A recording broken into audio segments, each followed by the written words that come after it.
Hello and welcome. You're watching NDTV 24/7. I'm Shanakshi Chakrabarti. Let's bring you up to speed with headlines at this hour. At least 16 people were shot at in a subway station in New York's Brooklyn.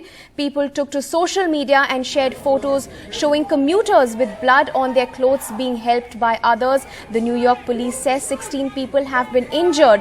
10 have gunshot wounds. 5 of them are critical but stable. The shooter is suspected to be still active in the area. Local media reported that explosives were found at the site of the attack. The New York Police Department has clarified that none of them were active. The shootings took place during the morning rush hour at 8:30 a.m. local time. Trains have been stopped for the time being. The New York police says incident is not being investigated as an act of terror right now. There are currently no known explosive devices on our subway trains, and this is not being investigated as an act of terrorism at this time. We can also report that although this was a violent incident, reportedly we have no one with life-threatening injuries as a result of this case.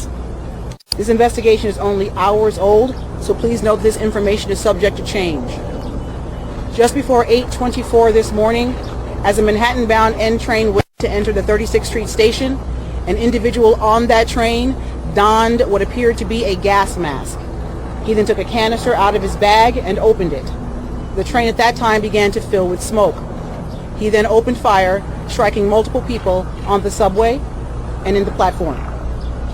Again, we will describe him as an individual. He is being reported as a male black, approximately 5 feet 5 inches tall with a heavy build. He was wearing a green construction type vest and a hooded sweatshirt. The color is gray. At this time, we are working with our federal partners, where we are asking for the public's help. Anyone with information, videos, or photographs, no matter how insignificant they think it may be, is encouraged to call Crime Stoppers at 800-577-TIPS. All calls are strictly confidential. I'd like to turn it over to the FDNY to give information about the victims. And shifting focus to all the latest coming in from Ukraine at the moment. Remember, NDTV is at the war zone in Kyiv, and Vishnu Shom has been bringing us all the latest. Ukrainian President Volodymyr Zelensky has called for more severe sanctions against Russia to prevent it from using chemical weapons in Ukraine. He has also once again urged the European leaders to ban Russian oil. President Vladimir Putin held talks with the Belarusian President Alexander Lukashenko on Ukraine and Russian-Belarusian integration.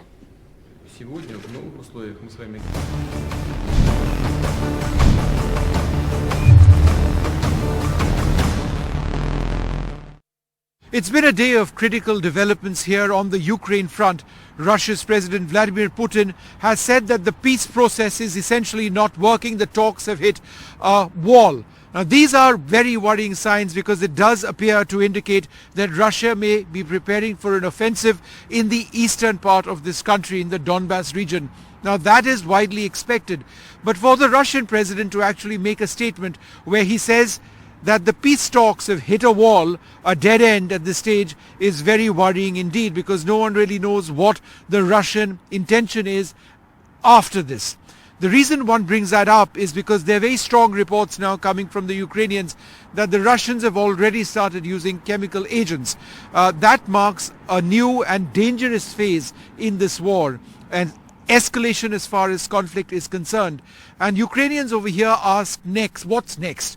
If he has crossed the boundaries, if he has launched his offensive, if he's moved to chemical weapons, will he then move on to biological weapons, perhaps even some sort of tactical nuclear weapons, weapons of mass destruction? It is a real fear in Ukraine. There are two important other points which are developing over here. Firstly, the situation in Mariupol, the port city in the south of this country. The situation there remains quite critical. There is a sense, in fact, that that city has been all but obliterated by the Russians, with only small remaining units of the Ukrainians continuing to hold their ground and fighting. In fact, it is these units which are, in fact, being attacked, allegedly, by these chemical weapons. Now, the allegations themselves are also being independently probed by some countries, so we'll have to get more details on that as and when it takes place. Meanwhile, over here in the Kiev region, as you can see, the movement of cars as normal. But the curfew kicks in a little while from now. The curfew continues in this part, and it seems strange that you have a city like this which seems to be functional, but I can tell you that just 15 minutes away, it's complete devastation. In the Irpin area, I was there earlier on today. I saw dozens of burnt out tanks, armored personnel carriers, also destroyed buildings. So the war is very active over here in Ukraine on the eastern parts of the country, and the extent of the devastation left by the Russians is now slowly becoming more and more clear as people get into the areas where the Russians have now vacated. In Kiev with Uma Shankar Singh and Ashok Mahale, Vishnu Shom for NDTV. Shifting focus to all that's happening at the US, the Foreign Minister S. Jaishankar's sharp comments in the US to reporters. He said India's total purchase of oil from Russia in a month is probably less than what the Europe does in an afternoon. He was responding to reporters over there. Take a look at what he said. President Biden. As leaders of the world's two largest democracies met virtually, Prime Minister Modi, it's always good to see you. some victory for India as the US said India's imports of Russian oil would not invite sanctions. We also share a commitment to our democratic values. But then came an unduly sharp warning that increasing the purchase of Russian oil would not be in India's interest. Foreign Minister Jaishankar's stern response. If you are looking at energy purchases from Russia, I would suggest that your attention should be focused on Europe. Probably our total purchases for the month would be less than what Europe does in an afternoon. And then came direct and blunt criticism. Blinken announced that the US is monitoring the abuses of human rights in India, a rare, if not unprecedented reference to India's human rights record. We're monitoring some recent concerning developments in India, including a rise in human rights abuses by some government, police and prison officials.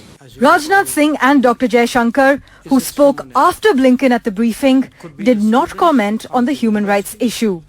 While India has repeatedly argued that the purchase of Russian crude should not be politicized, especially when Europe is still buying energy from Moscow, the US now, in a major shift in its tone on India's energy imports from Russia, has said energy imports are not banned from Russia and that New Delhi is not violating US sanctions.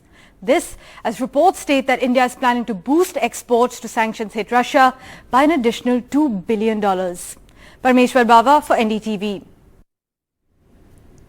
Shifting focus to all that's developing in the island nation of Sri Lanka.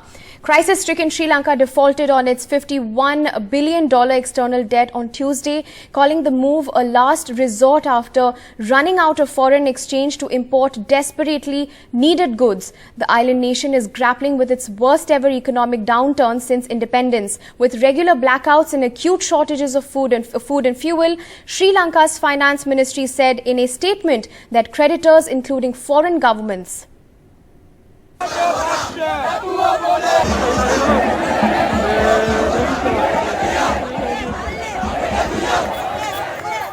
Sri Lanka's economic crisis just got worse. The government announced it has no money to repay loans and it was defaulting on all external debt. The government is taking the emergency measure only as a last resort in order to prevent further deterioration of the Republic's financial position, a statement from the ministry said. It was scheduled to repay somewhere about $6 to $7 billion this year, but it has less than $2 billion, not enough to even buy enough fuel to keep the lights on. Its biggest hope is an IMF bailout.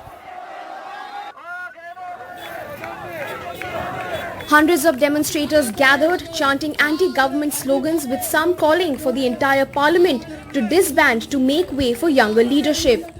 Sri Lanka had sought debt relief from India and China, but both countries instead offered more credit lines to buy commodities from them.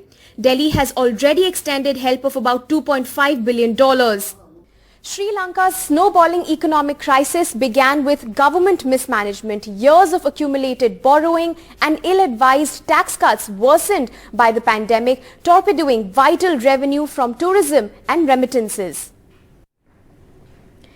And for many years, pockets of Mumbai, including slums and buildings without an occupancy certificate, were not given water connections and had to depend on tankers and buy water separately.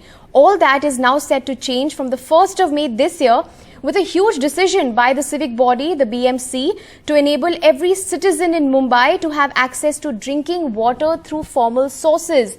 While this move will not legalize any settlements or buildings, it will, however, allow residents of these settlements to access potable water supplied by the civic body. The Guardian Minister for Mumbai Suburbs announced the decision this evening, saying, "We are committed to ensuring a right to life with dignity to every citizen by providing access to drinking water." So that is Aditya Thackeray, who has just tweeted a short while ago saying that water for all in Mumbai from the 1st of May 2022, the BMC will enable every citizen in Mumbai to have access to drinking water through a formal source. So that is definitely good news for the citizens of Mumbai. And now shifting focus to the southern part of India, after setting the centre a 24-hour deadline to procure food grain from Telangana's farmers, Chief Minister K. Chandrasekhar Rao today declared that the state government would procure every grain at MSP, even if it costs the state government some 3,000 to 4,000 crore rupees. The KCR heaped insults on the central government and accused the BJP of weakening the agriculture sector. This, he said, is a conspiracy to hand over the agriculture sector to the corporates. డెఫినెట్గా ఈ యాసంగి వడ్లను ఒక గింజ కూడా లేకుండా రాష్ట్ర ప్రభుత్వమే కొనుగోలు చేయాలని చెప్పి cabinet has taken a decision. దానికి ఆ వచ్చే వ్యత్యాసం ఎంత, ఆ వ్యత్యాసానికి మేము భరించాల్సింది ఎంత అనే దానికి ఒక 4 ఎక్స్పర్ట్స్ దాంతో చీఫ్ సెక్రటరీ ఆధ్వర్యంలో ఒక కమిటీ వేసినాం. ఆ కమిటీలో చీఫ్ సెక్రటరీ గారు, ఫైనాన్స్ సెక్రటరీ గారు, అగ్రికల్చర్ సెక్రటరీ గారు, ఇరిగేషన్ సెక్రటరీ గారు. ఇరిగేషన్ సెక్రటరీ గారు గతంలో సివిల్ సప్లైస్ కమిషనర్ కూడా పనిచేసిండు, ఆయనకు అనుభవం ఉంది. ఈ 4 కలిపి మేము కమిటీ వేసినాం. తక్కువ నష్టంతో ఈ ధాన్యం కొనాలి, డిస్పోజ్ కావాలి. A massive political storm has now erupted over a BJP contractor's suicide in Karnataka, who was also a BJP worker who had accused the Karnataka Rural Development and Panchayat Raj Minister K.S. Eshwarappa's associates of demanding a 40% commission for a contract who was found dead at a private lodge in Udupi this morning. The minister has said he learnt about this suicide through media and reiterated that he did not even know him. The Congress, meanwhile, has renewed its attack on the BJP and demanded an FIR and an independent probe into the incident. Here's a report. ಇದಕ್ಕೆ ನೇರವೇ KS ಈಶ್ವರಪ್ಪರು arrest ಆಗಬೇಕು. Arrest ಆಗೋ ಮಟ್ಟ ನಾವು ಬಾಡಿನೂ ತೆಗೆದಿಲ್ಲ, ಏನು ಅವನಿಗೆ ನ್ಯಾಯ ದೊರಕಿಸಿಕೊಡಬೇಕು. Santosh Patil, a BJP worker and a contractor, found dead in a hotel room in Udupi. In his last moments, he sent a WhatsApp message as a suicide note to his friends and the media, blaming the minister, saying, K.S. Eshwarappa, Minister for RDPR of Karnataka, is the sole person responsible for my death. He should be punished. I am setting aside my aspirations and ambitions and taking this extreme step. Prime Minister, Chief Minister and Lingayat leader B.S. Eshwarappa kindly extend help to my family. Santosh Patil was a BJP worker and was the National Secretary of the Hindu Yuva Vahini in Karnataka. He had apparently completed a roadwork project in 2019 in Belagavi district and was waiting for the payments to be released. In his message, he wrote K.S. Eshwarappa's aides had demanded 40% commission or 4 crore to release the payments. Last year in July, the Karnataka State Contractors Association had written to the Prime Minister that they are forced to give around 25 to 30% tender amount to elected representatives before starting the work. The Chief Minister Basavaraj Bommai in 2021 November ordered a probe into the allegations. However, the investigation has remained inconclusive. Santosh is one of the many contractors who has written to Chief Minister and Prime Minister with regard to the kickbacks that's been demanded by some of the leaders, senior leaders and also officials as well. Though the Chief Minister had ordered an inquiry last year, however, we understand the investigation has remained inconclusive, and because of which, since his payments was not released, and also blaming it on KS Eshwarappa for demanding the bribe, we see Santosh Patil has taken this extreme step. Today, Eshwarappa, a senior BJP MLA from Shimoga, remained defiant. ಕೋರ್ಟಲ್ಲೇ ಬಂದು ಅದು prove ಮಾಡಿದ್ದಿದ್ದು ಚೆನ್ನಾಗಿತ್ತು. ಇವತ್ತು ಆತ್ಮಹತ್ಯೆ ಮಾಡ್ಕೊಂಡಿದ್ದಾರೆ, ನನ್ನ ಹೆಸರು ಎಷ್ಟೇ ಆತ್ಮಹತ್ಯೆ ಮಾಡ್ಕೊಂಡಿದ್ದಾರೆ ಅಂದರೆ ನಾನು ಇದಕ್ಕೇನು ಈಗ ನಾನ್ಯಾಕೆ ಕೋರ್ಟಿಗೆ ಹೋದೆ? ನನ್ನ ಮಾನನಷ್ಟ ಆಗಿದೆ, ಈ ರೀತಿ ನಮ್ಮ ಕಡೆಯವರು ಯಾರೋ 40% ಕಮಿಷನ್ ತೊಗೊಂಡಿದ್ದಾರೆ ಅನ್ನೋಂಥ ಆಪಾದನೆ ನನ್ನ ಮೇಲೆ ಮಾಡಿದಂಥ ಸಂದರ್ಭದಲ್ಲಿ ಕಾಂಗ್ರೆಸ್ ಪಕ್ಷದ ಕೆಲವು ಪ್ರಮುಖರು, ಸುರೇಶ್ ಅವರು, MP ಅವರು, ಹನುಮಂತಯ್ಯನವರು, ರಾಜ್ಯಸಭಾ ಸದಸ್ಯರು, ಇನ್ನು ಕೆಲವರು ದೆಹಲಿನಲ್ಲಿ ಪತ್ರಿಕಾಗೋಷ್ಠಿ ಮಾಡಿದರು. ಇದನ್ನು ಗಮನಿಸಿ ನಮ್ಮ ಕೇಂದ್ರದ ನಾಯಕರು ನಮ್ಮ ಇಲಾಖೆಗೆ ಪತ್ರ ಬರೆದಿದ್ರು, ಅವರು ಉತ್ತರವನ್ನು ಕೊಟ್ಟಿದ್ದಾರೆ. As the opposition have demanded he be sacked and a murder case registered. He is totally responsible, according to the Santosh Patil, totally responsible for his death. And also he should be sacked from the ministry. The 40% corruption charges made against the entire government, including Chief Minister. More than the opposition demand, however, the fact that Santosh Patil was a BJP worker is a major cause of concern for the party. A beleaguered Chief Minister is already facing criticism from his rivals within over communal tension in the state. ಲಾಡ್ಜ್ನಲ್ಲಿ ಅವರ ದೇಹ ಪತ್ತೆಯಾಗಿದೆ. ಈಗಾಗಲೇ ಪೊಲೀಸರು ಧಾವಿಸಿದ್ದಾರೆ, SP ಖುದ್ದು ಧಾವಿಸಿದ್ದಾರೆ. ಎಲ್ಲ ರೀತಿಯ ಪ್ರಾಥಮಿಕ ತನಿಖೆ ಆಗ್ತಾ ಇದೆ. ಅಷ್ಟೇ ಅಲ್ಲ, ಕೂಡಲೇ FSL ಆಫೀಸರ್ಸ್ಗೂ ಹೋಗೋದಕ್ಕೆ ತಿಳಿಸಿದ್ದಾರೆ. ಮಂಗಳೂರಿನಿಂದ FSL ಆಫೀಸರ್ ಕೂಡ ಹೋಗಿದ್ದಾರೆ. ಈ ಎಲ್ಲ ಮಾಹಿತಿಗಳ ಕರೆ ಆದಮೇಲೆ ಪ್ರಾಥಮಿಕ ವರದಿ ಏನು ಬರ್ತದೆ ಅದರ ಆಧಾರದ ಮೇಲೆ ಕ್ರಮಗಳನ್ನು ತೆಗೆದುಕೊಳ್ತೇವೆ. ಒಂದನ್ನು ನಾನು ಹೇಳಕ್ಕೆ ಇಷ್ಟಪಡ್ತೇನೆ, ಈ ಒಂದು ಸಾವು ಹಿನ್ನೆಲೆಯನ್ನು ಸಂಪೂರ್ಣವಾಗಿ ತನಿಖೆ ಆಗ್ತದೆ. ನಮ್ಮ ಕಡೆಯಿಂದ ಯಾವುದೇ ರೀತಿಯ ಹಸ್ತಕ್ಷೇಪವಾಗಲಿ ಮಾರ್ಗದರ್ಶನ ಇರೋದಿಲ್ಲ. ಸರ್ವ ಸ್ವತಂತ್ರವಾಗಿ ಪೊಲೀಸರು ತನಿಖೆಯನ್ನು ಮಾಡ್ತಾರೆ. And now, this tragic death will only increase the pressure on the state government.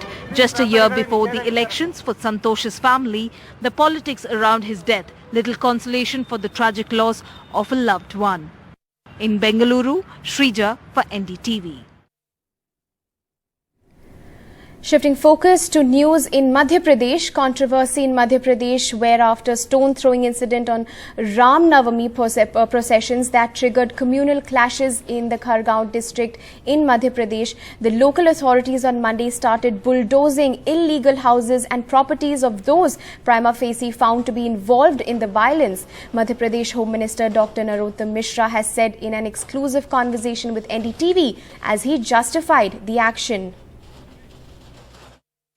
Nimar दंगों की आग में जल रहा है और इस वक्त हमारे साथ हैं मध्य प्रदेश के गृह मंत्री डॉक्टर नरोत्तम मिश्र। सर, कितनी कार्रवाई हुई है, कितनी दुकानों, कितने मकानों को तोड़ा गया और कितने लोगों की गिरफ्तारी हुई है? 94 लोग अभी तक गिरफ्तार हो गए हैं। SP साहब की हालत पहले से बेहतर है, गोली लगी थी। TI साहब का सिर फटा था, वो भी बेहतर है। वो एक जो शुक्ला हमारा बच्चा था, कल तक वो वेंटिलेटर पे था, पर आज उसको भी आराम है। मैं समझता हूं कि अभी कोई इस तरह की सूचना, जो घायल हुए थे उनकी सब स्थिति ठीक है। जो दंगाई थे, जो अतिक्रमणकारक थे, उन सब पर कार्रवाई लगातार चल रही है। कल भी चली थी, आज भी चलेगी। सर, आपकी सरकार में कुछ बुलडोजर मामा या बाबा बनने की होड़ लगी है क्या? क्योंकि लगातार घर ध्वस्त किए जा रहे हैं। अब आरोपी और अपराधी में फर्क तो होगा, ये काम तो कानून को करना है, अदालत को करना है, या पुलिस प्रशासन ही कर लेगी? नहीं, आरोपी और अपराधी कहां से आ गए? बात जो सामने दिख रहा है, इसमें आरोप कैसे कह रहे हो आप? जो विजुअल में पत्थर फेंकते दिख रहा है, जो फुटेज में पत्थर फेंकते दिख रहा है, उसको भी आरोपी कह रहे हो? उसको भी तो ड्यू प्रोसेस दिया जाएगा ना कानून का। कैसे ड्यू प्रोसेस कानून का दे रहे हैं ना? उसको जेल भेज रहे हैं, वो कानून में जाएगा, पर जो अतिक्रमण होगा वो तो टूटेगा। सर, पर घर में एक आरोपी नहीं है, उसके माँ बाप हैं, बाकी के लोग हैं, पूरा घर ढहा दिया। जिसको गोली मारी थी ना, उसके भी माँ बाप हैं, उसके भी बच्चे हैं। उस समय नहीं सोचा और उस समय नहीं बोला आप लोगों ने कुछ, जब पत्थर फेंके, गोली चली, तलवार चली। सर, बिल्कुल सारी बातें हो रही हैं। सारी बातें नहीं बोल रहे हैं आप, वहां खामोश थे। हम आपके नियमित दर्शक भी है ना। नहीं, कोई बात नहीं, लेकिन मुझे सिर्फ ये बता दीजिए सर कि घर जो टूट रहे हैं, क्या वो अवैध साबित हो गया है? क्या प्रशासन ने? अवैध है, साबित होने के बाद ही तोड़ रहे हैं। जो आए हैं उसमें परीक्षण हो रहा है, परीक्षण होने के बाद ही कार्रवाई हो रही है। In Jharkhand, 3 have died and over 40 rescued in a harrowing rescue operation after the cable car collision in Jharkhand's Deoghar. 2 of the 3 deaths occurred during the rescue operations. Here's a report of the tragic incident.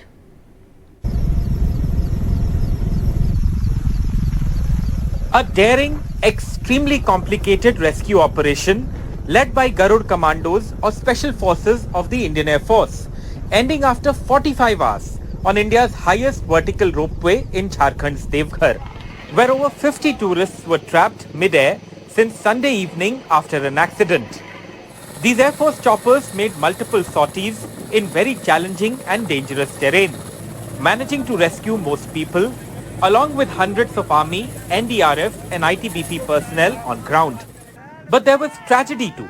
2 people fell to their death on 2 straight days from botched rescue attempts. This woman died earlier today, falling as she was dangling from a rope lowered by a rescue chopper. On Monday evening, this man fell from a chopper, unable to form a firm grip as he was lifted from a cable car. The other big question, what led to such a massive accident? Evidence on the ground suggests there was improper maintenance of the ropeway by the private company operating it. The cable cars were overloaded on Sunday, in complete disregard for safety norms. इस पर कार्रवाई की जाएगी और जो भी इसमें कानूनी प्रक्रिया है उसको अपनाते हुए सभी मृतक परिवारों और घायल परिवारों पर भी निर्णय लिया जाएगा. The Jharkhand government has promised action, but it will also have to answer the High Court that has asked for a detailed report within a fortnight. With Manish Kumar and Haribansh Sharma, Alok Pandey, NDTV. Some other news now. Brent crude, the benchmark international crude oil, has jumped 4% in a volatile oil market. However, crude prices, including the Indian crude basket price, has been seeing a declining trend. The question is, will the centre cut petrol and diesel prices now? The prices of petrol and diesel have remained unchanged for the 6th consecutive day across the country as of the 12th of April, which is Tuesday. And inflation also is seeing a spike at 6.95%, the highest since October 2020. The retail inflation has risen to 6.95% in March due to the higher prices in food and oil. This breaches the RBI's upper tolerance limit of 6% for the 3rd month in a row. And as far as the inflation spikes of food is concerned, the food inflation is also seeing a huge spike at 7.7%, the biggest spurt in oils and fats, the highest since the November 2020, up from 5.9% in February 2022. Food inflation is up for a 6th straight month.